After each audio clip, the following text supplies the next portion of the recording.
I'm standing here at the Washington Monument in Washington, D.C., and I'm reminded of the holiday of Hanukkah. Why am I reminded of the holiday of Hanukkah? Because of a very famous story that took place on Hanukkah with George Washington. In 1777, George Washington and the Continental Army were in Valley Forge, just 20 miles away from Philadelphia. And there was a very difficult winter that year and a very difficult battle. And so one night, George Washington, preparing for war, was walking among the tents of his soldiers. And he passes by a tent and he sees a little lamp with some candles. And he asks the soldier in the tent that's sitting next to this lamp, "What is this?"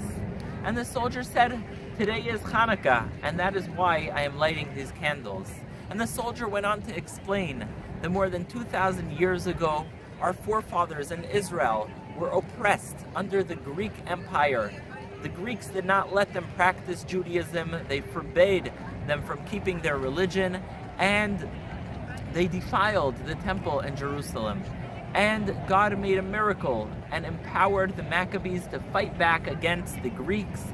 And miraculously, the few Maccabees were able to be victorious and defeat the Greek army, which was much stronger and larger than them. They then went to the temple in Jerusalem, which was defiled, and they wanted to reignite the menorah, the lamp, in the temple. And they looked around for oil and could not find oil. And finally, they found one little jar of oil, lit the menorah, and that little jar of oil, which was only enough for one night, lit for 8 nights. And so they instituted the holiday of Hanukkah, where we remember both the miracle of the Maccabees winning the Greeks, as well as the miracle of the menorah, of the lamp staying on for 8 nights. And this reminds us of the power of God to help the few against the many.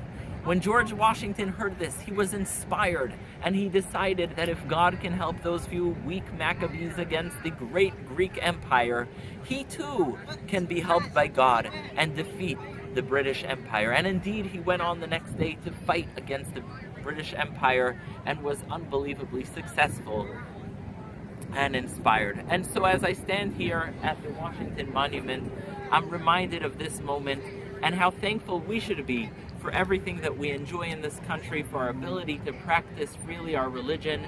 And I'm so thankful to God for all the miracles that He's done for us here and everywhere else. So let us carry this message of Hanukkah and of George Washington, remember the miracle of Hanukkah, and make sure that we make use of our freedom to practice our religion and to follow in God's ways. Happy Hanukkah.